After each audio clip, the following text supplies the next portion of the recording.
अस्सलाम वालेकुम दोस्तों, मैं ਤੁਹਾਡਾ ਭਰਾ ਮੀਆਂ ਮੁਹੰਮਦ ਅਫਜ਼ਲ ਬੱਟੂ ਤੇ ਤੁਸੀਂ ਵੇਖਦੇ ਪਏ ਹੋ ਡਿਜੀਟਲ ਕਿਸਾਨ ਪਾਕਿਸਤਾਨ। ਕਿਸਾਨ ਵੀਰ ਭਰਾਓ, ਅੱਜ ਆਪਾਂ ਆਏ ਜਨਾਬ ਬਾਰਡਰ ਏਰੀਆ ਤੇ ਬਿਲਕੁਲ ਇੰਡੀਆ ਬਾਰਡਰ ਜਿਹੜਾ ਸਾਡੇ ਨਜ਼ਦੀਕ ਹੀ ਹੈ 1-2 ਕਿਲੋਮੀਟਰ ਦੇ ਫਾਸਲੇ ਤੇ ਮੁਹੰਮਦ ਅਹਿਮਦ ਬਾਈ ਸਾਨੂੰ ਲਿਆਂਦਾ ਜਨਾਬ। ਇਸ ਹਲਕੇ 'ਚ ਆਪਾਂ ਪਹਿਲੀ ਵਾਰ ਵੇਖਿਆ ਤੇ ਇੱਥੇ ਇਹਨਾਂ ਜਨਾਬ ਖਰੀਦੇ ਨੇ ਆਲੂ ਤਕਰੀਬਨ 20 ਕਿੱਲੇ ਤੇ ਇਹਨਾਂ ਦੀਆਂ ਕੱਟਣੀਆਂ ਸਨ ਬੇਲਾਂ ਤੇ ਬੇਲਾਂ ਵਾਲੀ ਮਸ਼ੀਨ ਤੁਹਾਨੂੰ ਪਤਾ ਹੈ ਆਪਣੀ ਹੈਗੀ ਹੈ ਤੇ ਮਜ਼ੀਦ ਖਰੀਦਾਰ ਵੀ ਸਾਡੇ ਨਾਲ ਮੌਜੂਦ ਹੈਗੇ ਨੇ, ਉਹਨਾਂ ਕੋਲ ਮਾਲੂਮਾਤ ਲੈਣੇ ਆ ਆਲੂ ਦਾ ਮੁਸਤਕਬਲ ਕੀ ਰਹੇਗਾ ਜਾਂ ਮੌਜੂਦਾ ਸੂਰਤ-ਹਾਲ ਕੀ ਚੱਲਦੀ ਪਈ ਹੈ। ਆਓ ਚਲਿਏ ਗੱਲ ਕਰੀਏ। अस्सलाम वालेकुम जी। वालेकुम सलाम। मेरा भरा केड़े एरिया तो आया ते अपना तारफ करवा दो जी मैं अब्दुल रहमान गोपालपुर तो रैश अपनी गौरमेंट कॉलोनी ते आलू की सिद्धोफो का काम करीदा अज साडी खरीद बार्डर एरिया च गई सी। जी जी भाई अहमद है ने साडे डॉक्टर ते नाल खड़े ने काफ़ी देर तो साडे नाल काम करदे ने, उन्होंने बुलाया सी ते अज आके खेत वेखिया ना सौदा कीता ते इत्थे मौजूद है अज बारे की पुलां वाली साइड ते दब दोमा। अच्छा मैंने ये दसो भी मौजूदा सूरत-हाल आलू का मुस्तकबल की नज़र आंदा पिया। किसान बड़े परेशान ने ते खरीदार भी परेशान ने, हर बंदा ही परेशान है। ਜਿਹੜਾ ਤੇ ਆਉਣ ਵਾਲਾ ਵਕਤ ਤੇ ਉਹ ਤਾਂ ਅੱਲਾ ਵਾਹਿਦ ਜਾਣਦਾ ਹੈ, ਲੇਕਿਨ ਫਸਲ ਦੇ ਐਂਗਲ ਨਾਲ ਵੇਖੀਏ ਫਸਲ ਇਸ ਦਫਾ ਬੰਪਰ ਕ੍ਰੌਪ ਸੀ, ਫਸਲ ਬਹੁਤ ਅੱਛੀ ਸੀ, ਮੌਸਮ ਫੇਵਰ ਚ ਰਿਹਾ, ਐਵਰੇਜ ਬੜੀ ਅੱਛੀ ਆ ਰਹੀ ਹੈ, ਭਰਪੂਰ ਫਸਲ ਹੈਗੀ ਹੈ, ਲੇਕਿਨ ਆਲੂ ਦੀ ਨਿਕਾਸੀ ਦਾ ਸਦੇਬਾਬ ਜਿਹੜਾ ਨਾ ਉਹ ਕੋਈ ਅੱਛਾ ਨਹੀਂ ਹੋ ਰਿਹਾ। ਆਲੂ ਮੁਕਾਮੀ ਮੰਡੀਆਂ ਦੇ ਵਿੱਚ ਹੀ ਯੂਜ਼ ਹੋ ਰਿਹਾ ਹੈ ਤੇ ਉਹ ਯੂਜ਼ ਤੋਂ ਬਹੁਤ ਜ਼ਿਆਦਾ ਹੈ। ਨਿਕਾਸੀ ਉਹਨੂੰ ਬਾਰਡਰ ਦੀ ਮਿਲਦੀ ਹੈ, ਐਕਸਪੋਰਟ ਦੀ ਮਿਲਦੀ ਹੈ, ਜਿਹੜਾ ਕਿ ਤੁਹਾਨੂੰ ਪਹਿਲਾਂ ਹੀ ਪਤਾ ਹੈਗਾ ਕਿ ਜਿਹੜਾ ਸਭ ਤੋਂ ਜ਼ਿਆਦਾ ਜਿਹੜਾ ਆਲੂ ਦੀ ਲਾਗਤ ਹੈਗੀ ਹੈ ਸੀਜ਼ਨਲ ਆਲੂ ਦੀ, ਜਦੋਂ ਆਲੂ ਸ਼ੁਰੂ ਹੁੰਦਾ ਹੈ ਫਸਲ ਤਿਆਰ ਹੁੰਦੀ ਹੈ ਤੇ ਉਹ ਬਾਰਡਰ ਸਾਈਡ ਰਿਆਸਤਾਂ ਅਫਗਾਨਿਸਤਾਨ, ਅਜ਼ਰਬਾਈਜਾਨ, ਰਸ਼ੀਆ ਵਗੈਰਾ, ਰਸ਼ੀਆ ਥੋੜ੍ਹਾ ਲੇਟ ਚੱਲਦਾ ਤੇ ਲੇਕਿਨ ਰਿਆਸਤਾਂ 15-20 ਦਿਨ ਪਹਿਲੇ ਹੀ ਸ਼ੁਰੂ ਹੋ ਜਾਂਦੀਆਂ ਨੇ, ਜਿਹੜਾ ਕਿ ਇਸ ਵਾਰੀ ਬਿਲਕੁਲ ਉਧਰ ਕੰਮ ਨਹੀਂ ਹੋ ਰਿਹਾ। ਅਗਰ ਕੋਈ ਹੋ ਵੀ ਰਿਹਾ ਤਾਂ 1-2% ਦੂਸਰੇ ਰੂਟ ਤੋਂ ਹੋ ਰਿਹਾ, ਜਿੱਧਰ ਸਮਝ ਲਓ ਕਿ ਕੈਰੇਜ ਦੇ ਜਿਹੜੇ ਐਕਸਪੈਂਸਿਸ ਨੇ ਉਹ ਬਹੁਤ ਜ਼ਿਆਦਾ ਨੇ ਤੇ ਉਹ ਵਪਾਰੀ ਕੋ ਬਰਦਾਸ਼ਤ ਵੀ ਨਹੀਂ ਹੋ ਰਹੇ ਤੇ ਅਗਲੀ ਮਾਰਕੀਟ ਵੀ ਉਹਨਾਂ ਨੂੰ ਨਹੀਂ ਬਰਦਾਸ਼ਤ ਕਰਦੀ ਕਿ ਉਹ ਜਾ ਕੇ ਉਹਨੂੰ ਆਪਣੇ ਖਰਚਿਆਂ ਨੂੰ ਕਵਰ ਕਰਕੇ ਤੇ ਕੋਈ ਥੋੜ੍ਹਾ ਬਹੁਤ ਪ੍ਰੋਫਿਟ ਦੇਖ ਲੈਣ।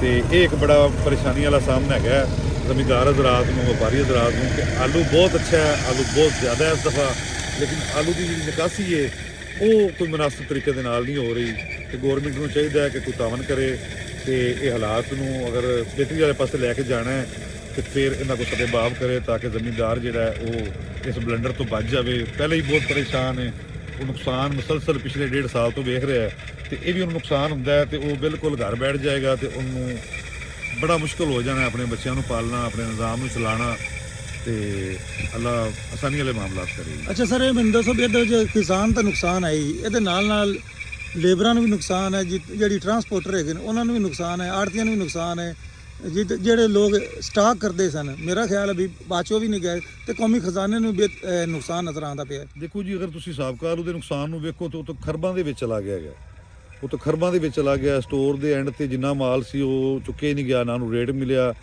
ਈਵਨ ਕਿ 700 ਰੁਪਏ ਅਗਰ ਬੈਗ ਦਾ ਕਿਰਾਇਆ ਸੀ ਤੇ 300 ਰੁਪਏ ਦਾ 400 ਦਾ ਸੇਲ ਹੋਇਆ ਹੋਏਗਾ ਤੇ ਸਮਝ ਲਓ ਕਿ ਸਾਰਾ ਕੁਝ ਹੀ ਉੱਡ ਗਿਆ। 6-7 ਹਜ਼ਾਰ ਦਾ ਬੈਗ ਇਨਵੈਸਟਰ ਨੂੰ, ਜ਼ਮੀਂਦਾਰ ਨੂੰ ਪੈਂਦਾ ਸੀ, ਜ਼ਮੀਂਦਾਰ ਨੂੰ ਨਹੀਂ ਪੈਂਦਾ ਸੀ ਤੇ ਇਨਵੈਸਟਰ ਨੂੰ ਤਾਂ ਪੈਂਦਾ ਸੀ, ਉਹਨਾਂ ਨੇ ਤਾਂ ਪੈਸੇ ਭਰੇ ਹੋਏ ਸੀ ਉਹ ਵਾਲੇ, ਲੇਕਿਨ ਉਹ ਬਿਲਕੁਲ ਕਰੈਸ਼ ਹੋ ਗਿਆ, ਉਹ ਤਾਂ ਖਤਮ ਹੋ ਗਏ, ਉਹ ਤਾਂ ਕਹਿ ਲਓ ਕਿ ਬਲੰਡਰ ਹੋ ਗਿਆ, ਉਹ ਪੈਸਾ ਬਿਲਕੁਲ ਖਤਮ ਹੋ ਗਿਆ। ਉਹ ਖਰਬਾਂ ਰੁਪਇਆ ਸੀ ਜਿਹੜਾ ਇੱਕ ਸਮਝ ਲਓ ਕਿ ਇਸ ਇਲਾਕੇ ਦੇ ਵਿੱਚੋਂ ਆਊਟ ਹੋ ਗਿਆ ਤੇ ਉਹਦਾ ਜਿਹੜਾ ਇੱਕ ਵਿੱਚ ਗੈਪ ਆਇਆ ਉਹ ਕਮਜ਼ੋਰੀ, ਪੈਸੇ ਦੀ ਇਕੋਨਮੀ ਡਾਊਨ ਹੈ, ਲੋਕਾਂ ਕੋਲ ਪੈਸਾ ਨਹੀਂ ਹੈਗਾ ਤੇ ਮਾਮਲਾਤ ਬੜੇ ਕਹਿ ਲਓ ਕਿ ਖਰਾਬ ਹੀ ਨੇ, ਆਲਰੇਡੀ ਖਰਾਬ ਨੇ ਜ਼ਮੀਂਦਾਰਾਂ ਦੇ। ਇਹ ਤਾਂ ਮਤਲਬ ਜਿਸ ਤਰੀਕੇ ਰੇਟ ਚੱਲਦਾ ਪਿਆ 800-1000 ਰੁਪਏ ਬੋਰੀ ਦਾ ਚੱਲਦਾ ਪਿਆ ਤੇ ਜ਼ਮੀਂਦਾਰਾਂ ਦਾ ਕਿੱਲਾ 70-80 ਹਜ਼ਾਰ ਹੁੰਦਾ ਪਿਆ। ਜ਼ਮੀਂਦਾਰ ਤਾਂ 70-80 ਦਾ ਨਹੀਂ ਹੋ ਰਿਹਾ ਜੀ, ਵੱਧ ਤੋਂ ਵੱਧ ਵੇਖੋ ਨਾ 40-45-50 ਹਜ਼ਾਰ ਦਾ, 50 ਹਜ਼ਾਰ ਦਾ ਮਤਲਬ ਥੈਲਾ 20 ਦਾ ਲੱਲੇ ਸਣ ਦੇ ਤੇ ਇੱਕ ਬੋਰੀ ਖਾਦ ਦੀ ਬਸ ਬਸ ਵੇਲਾ। ਇਹੋ ਕਿ ਜ਼ਿਮੀਦਾਰ ਤਾਂ ਮਰ ਗਿਆ ਨਾ, ਤੇ ਜ਼ਿਮੀਦਾਰ ਮਰ ਗਿਆ ਤਾਂ ਔਰ ਨਾਲ ਵਪਾਰੀ ਮਰ ਗਿਆ। ਜਿਤਨਾ ਵੀ ਕਿਸੇ ਲਿਆ ਨਾ 700 ਦੀ ਬੋਰੀ ਲਈ ਮੰਡੀ ਜਾ ਤੇ ਮੋੜ ਵੀ ਨੁਕਸਾਨ ਹੋਇਆ। ਇਹ ਹਾਲਾਤ ਚੱਲ ਰਹੇ ਨੇ, ਬਸ ਅੱਲਾ ਮਾਫ ਕਰੇ। ਲਿਆਦਾ ਹਕੂਮਤ ਨੂੰ ਸੋਚਣਾ ਚਾਹੀਦਾ ਵੀ ਇਹ ਲੋਕਾਂ ਨੂੰ ਬਚਾਵੇ ਇਸ ਕੰਮ ਤੋਂ, ਨਹੀਂ ਤਾਂ ਜਿਹੜਾ ਨਾ ਹਾਲਾਤ ਬਹੁਤ ਅੱਗੋਂ ਮਾੜਾ ਹੁੰਦਾ ਪਿਆ ਜੀ। ਅੱਛਾ, ਜਿਹੜੇ ਕਿਸਾਨ ਹੈਗੇ ਨੇ ਉਹਨਾਂ ਨੂੰ ਵੀ ਬੇਯਕੀਨੀ ਹੈਗੀ ਹੈ, ਅਗਰ ਕਿਸੇ ਜਗ੍ਹਾ ਤੇ ਤੁਹਾਡਾ ਸੌਦਾ ਹੁੰਦਾ ਹੈ ਤੇ ਸੌਦੇ ਹੋਣ ਦੇ ਵਿੱਚ ਹੀ ਜ਼ਿਮੀਂਦਾਰ ਹੈਗੇ ਨੂੰ ਕਨਫਿਊਜ਼ ਹੋ ਜਾਂਦੇ ਨੇ ਵੀ ਸ਼ਾਇਦ ਅਸੀਂ ਨਾ ਘੱਟ ਨਾ ਵੇਚਦੇ ਪਏ। ਜੀ ਇਹ ਗੱਲ ਐਵੇਂ ਹੀ ਹੁੰਦੀ ਪਈ ਤੇ ਕਿਉਂ ਕਨਫਿਊਜ਼ ਹੁੰਦੇ ਨੇ ਵੀ ਉਹ ਹਾਲਾਤ ਇਹ ਖਰਚੇ ਬੜੇ ਨੇ ਜੀ, ਰਾਸ ਹੀ ਪੂਰੀ ਨਹੀਂ ਪਿਉਂਦੀ, ਖਰਚੇ ਬੜੇ ਇਸ ਹਾਜ਼ਰ ਟਾਈਮ ਤੇ ਵੇਖੋ ਤੇ ਜ਼ਮੀਂਦਾਰ ਨੂੰ ਆਲਮੋਸਟ 1,25,000 ਰੁਪਇਆ 1.5 ਲੱਖ ਰੁਪਇਆ ਪਰ ਏਕੜ ਨੁਕਸਾਨ ਹੈ।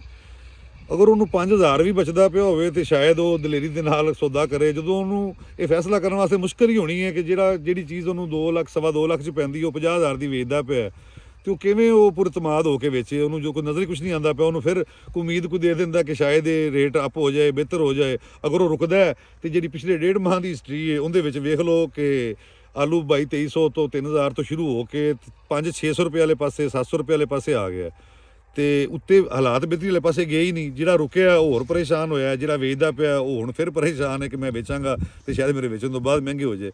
ਇਸ ਵਾਸਤੇ ਉਹ ਵਿਚਾਰਾ ਵੀ ਕਨਫਿਊਜ਼ ਹੈ, ਉਹਨੇ ਕਨਫਿਊਜ਼ ਹੋਣਾ ਉਹਦਾ ਬਣਦਾ ਵੀ ਹੈ ਕਿ ਉਹ ਜਿੱਥੇ ਉਹਨੇ 50 ਲੱਖ ਰੁਪਏ ਇਨਵੈਸਟਮੈਂਟ ਕੀਤੀ ਹੋਈ ਸੀ ਉੱਥੇ ਉਹਨੂੰ 5 ਲੱਖ 4 ਲੱਖ 6 ਲੱਖ ਰੁਪਏ ਵਾਪਸ ਆਉਂਦਾ ਪਿਆ ਤੇ ਉਹਦੇ ਮਾਮਲਾ ਡਿਸਟਰਬ ਨੇ ਬੁਰੀ ਤਰ੍ਹਾਂ।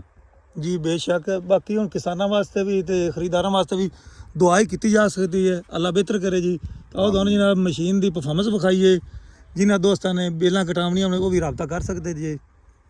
ਤੇ ਦੋਸਤੋ ਖਰੀਦਦਾਰ ਭਾਈਆਂ ਦੀ ਤੁਸੀਂ ਗੱਲਬਾਤ ਸੁਣ ਲਈ ਹੈ ਤੇ ਹਰ ਤਰਫ ਜਨਾਬ ਮਾਯੂਸੀ ਹੈ ਕਿਉਂਕਿ ਬਾਰਡਰ ਬੰਦ ਨੇ ਤੇ ਜਿਸ ਤਰੀਕੇ ਕਿਸਾਨਾਂ ਨੂੰ ਤਾਂ ਨੁਕਸਾਨ ਹੈ ਹੀ, ਲੇਕਿਨ ਜਿਹੜੇ ਵੀ ਕਿਸਾਨ ਵੀਰ ਭਰਾਵਾਂ ਨਾਲ ਜੁੜੇ ਹੋਏ ਨੇ ਉਹ ਵੀ ਨੁਕਸਾਨ ਤੋਂ ਨਹੀਂ ਇਸ ਵਾਰੀ ਬਚਦੇ ਪਏ ਤੇ ਸਾਰਿਆਂ ਨੂੰ ਹੀ ਨੁਕਸਾਨ ਹੁੰਦਾ ਪਿਆ ਹੈ।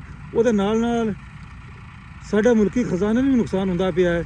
ਅਗਰ ਕਿਸਾਨ ਤਕੜਾ ਹੋਵੇਗਾ ਤੇ ਸਾਡਾ ਮੁਲਕ ਵੀ ਤਕੜਾ ਹੋਵੇਗਾ ਕਿਉਂਕਿ ਜ਼ਰਾਅਤ ਮੁਇਸ਼ਤ ਦੀ ਰੀੜ੍ਹ ਦੀ ਹੱਡੀ ਹੈ। ਲੇਕਿਨ ਜੋ ਹਾਲਾਤ ਚੱਲਦੇ ਪਏ ਨੇ ਪਿਛਲੇ 2 ਸਾਲਾਂ ਤੋਂ, ਲੱਗਦਾ ਜਿਹੜੀ ਰੀੜ੍ਹ ਦੀ ਹੱਡੀ ਆਖਿਆ ਜਾਂਦਾ ਸੀ ਮੁਇਸ਼ਤ ਦੀ, ਉਹ ਜਨਾਬ ਬਿਲਕੁਲ ਮਫਲੂਜ ਹੋ ਗਈ ਹੈ, ਟੁੱਟ ਗਈ ਹੈ। ਤੇ ਬਾਕੀ ਕਿਸਾਨ ਵੀਰ ਭਰਾਵਾਂ ਵਾਸਤੇ ਦੁਆ ਹੀ ਕੀਤੀ ਜਾ ਸਕਦੀ ਹੈ ਤੇ ਹੁਣ ਮੇਰਾ ਖਿਆਲ ਹੈ ਕਿ ਜਿਹੜੀ ਦੁਆਵਾਂ ਨੇ ਉਹ ਸਾਡੇ ਮੁਲਕ ਵਾਸਤੇ ਵੀ ਜ਼ਰੂਰੀ ਨੇ। ਜਿਨ੍ਹਾਂ ਦੋਸਤਾਂ ਨੇ ਨਵੀਂ ਮਸ਼ੀਨ ਬੁੱਕ ਕਰਵਾਉਣੀ ਹੋਵੇ ਇੱਕ ਵਾਰੀ ਲਾਜ਼ਮੀ ਜਨਾਬ ਅਲ ਮਦੀਨਾ ਜ਼ਰੀ ਇੰਡਸਟਰੀ ਆਰਫ ਵਾਲਾ ਦਾ ਵਿਜ਼ਿਟ ਕਰੋ। ਉਮੀਦ ਹੈ ਉਹਨਾਂ ਦੇ ਬਣੇ ਹੋਏ ਜ਼ਰਾਈ ਹਾਲਾਤ ਤੁਹਾਨੂੰ ਪਸੰਦ ਆਉਣਗੇ। MF 385 ਤੇ ਇਮਤਿਆਜ਼ ਭਾਈ ਚਲਾਉਂਦੇ ਪਏ ਨੇ ਮਾਸ਼ਾਅੱਲਾ, ਸਪੀਡਾਂ ਮਾਰਦੇ ਪਏ ਨੇ ਤੇ ਜਿੰਨੀਆਂ ਥੱਲੋਂ ਵੱਢਣੀਆਂ ਹੋਣ ਉਨੀ ਐਡਜਸਟਮੈਂਟ ਤੁਸੀਂ ਟਾਪ ਲਿੰਕ ਤੋਂ ਕਰ ਸਕਦੇ ਹੋ। ਤੇ ਜਿੱਥੋਂ ਅਸੀਂ ਆ ਵੱਢਦੇ ਪਏ ਇੱਥੇ ਜਨਾਬ ਖਰੀਦਦਾਰਾਂ ਆਖਿਆ ਬਈ ਇੱਥੇ ਵੱਢੋ, ਉਸ ਹਿਸਾਬ ਨਾਲ ਜੀ ਅਸੀਂ ਬੇਲਾਂ ਕੱਢਦੇ ਪਏ ਹਾਂ। ਜ਼ਬਰਦਸਤ ਮਾਸ਼ਾਅੱਲਾ, ਕਮਾਲ ਦੀ ਪਰਫਾਰਮੈਂਸ।